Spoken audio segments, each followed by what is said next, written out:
Hello and welcome back to the channel. Today's video is about Chigee AIO-6, the so-called LTE or the 4G version. I bought Chigee AIO-5 last October or November. It was the light version which has the camera. I've been using it for last 5-6 months now and I was absolutely amazed by it. Its build quality is as good as Samsung or iPhones. Overall, I was deeply impressed by AIO-5, its navigation capabilities, its cameras, the blind spot detection, which was extremely important for a newbie or a rookie like me.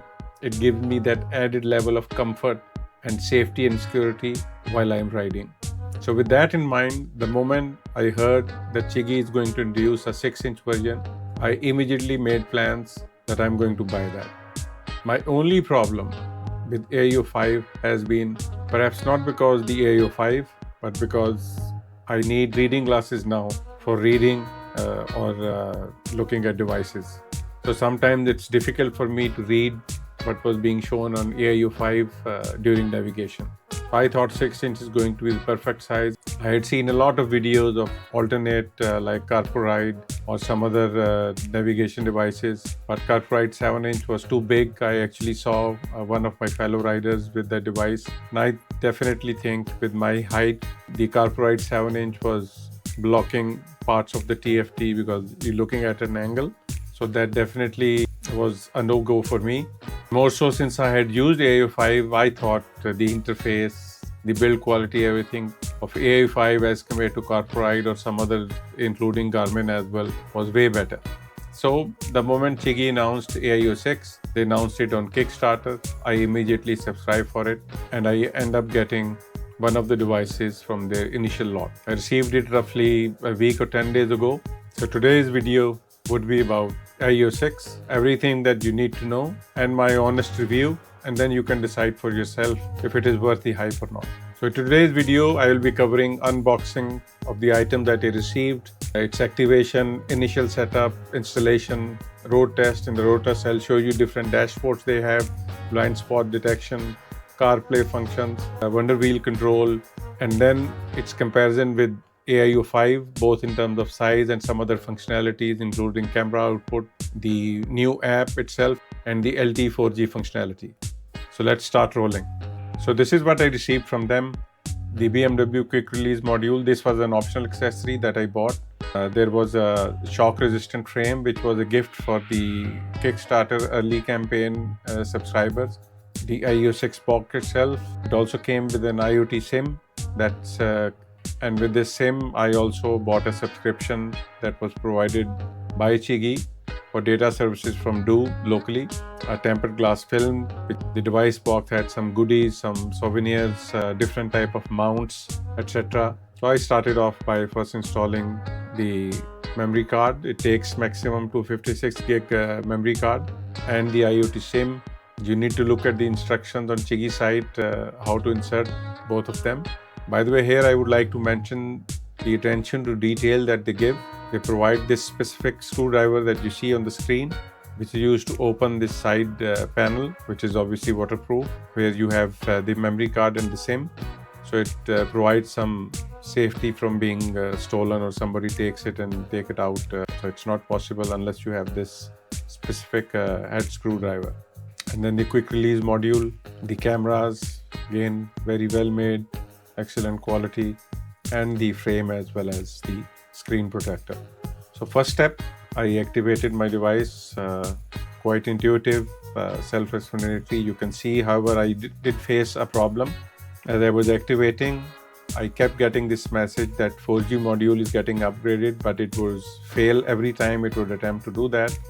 And then later I asked ChatGPT what could be the reason, and ChatGPT told me, although nothing was mentioned on Chigee's website, that in order for 4G module to be upgraded, you have to make sure there is enough power coming in through the USB-C port, which is provided for testing as well as for activation of these devices. And perhaps I was connecting earlier with the low power USB-C port. That's why it was not getting enough juice for 4G module to get upgraded. After reading that information from ChatGPT, I ultimately connected this with a heavy-duty power supply, and then 4G module ultimately got upgraded. So you activate the device, put the SD card needs to be formatted, you connect it with Wi-Fi, check for updates, and then I started checking about this new camera pairing feature. Here you can see I connected it with my Insta360, and I think it's a wonderful feature. I just tested it. I still have to come around on how I'm going to use it actually on the road. And what is the use case? You can see here, it gives you a live view with your camera wirelessly, and you can monitor what's happening on the camera, or you can watch the live feed while you are riding. Then I made this CarPlay connection. Again, easy to do, intuitive, and just like any other CarPlay device, wonderfully connected. Then I installed the Chigee Go app. I added the device there. Once again, minor problem here, although it is supposed to read this barcode and automatically add the device, but it kept on failing, so I just manually typed it. That option was also there. Next, installation. So after some research, I ultimately ended up at Touratech because some of fellow riders highly recommended them. Naveen and the other team members, I think this other guy name is Zamir, wonderful guys, very helpful. They knew what they were supposed to do. They did the whole installation, removed everything from the bike, including the tank, and then they did a wonderful job. Look at this neat and clean wiring, nothing visible, all tied up. Extremely sophisticated job was done by Touratech by Naveen and Zamir. I hope the name is correct. Neat, clean, tidy, perfect. And here it's being activated. First time you can see front and rear cameras. After all the neat and clean wiring, they set up the bike and it was ready for road test. Here you can see on the road, screen is very much visible. It is not covering any part of TFT, and you will see here perfect example of BST, the blind spot detection. There's a setting as well. You can set up that above what speed the BST should be activated, and as you can see, as a car or any vehicle or anything approaches within 8 meters of bike, there is not just an audio alarm, an LED blinks on the side, and there's a red bar that appears on the screen or either left or right depending on where the vehicle or any object is approaching, and the rear camera footage starts appearing on the screen. Of course, that's optional. You can opt to not show the video, and just audio and visual alarm can be used. Here you can see different types of dashboards depending on whatever you like. I like this dashboard which has the tilt angle and so on, because this gives some extra information that is not available on the TFT itself. And then while I was riding, I got a chance to check the Wonder Wheel functionality as well, as I received a call from none other than Dr. Q or Dr. Daddy. We made plans about an upcoming ride, and as you can see, as the call came, the screen automatically split into two, one showing the map and the other half showing the ongoing call. Very well thought out, by the way, by Chigee. Here you can see the complete quick release functionality. However, there is one minor thing that they could not really solve. The quick release module is connected to a USB-C cable, and it has a connector right behind the mount. So once you have to take it off, you actually have to disconnect that USB-C male-female connector. So there is small short USB-C cable which is still hanging with the device once you take it off. Anyway, it doesn't bother me, but still it's not really just a device that you take off. You have to take off the cable as well and then reconnect it. The connector is very well made, by the way. It's absolutely waterproof, IP66 or 65 rating. So once again, as you can see, they have given a lot of attention to all these minor details. Now let me show you a comparison between AIO-5 and 6. Here you can see a good size comparison. AIO-5 definitely seems a bit small as compared to AIO-6. You will see later in another picture. And if I quote correctly from Chigee website, the screen itself is around 40% larger than AIO-5.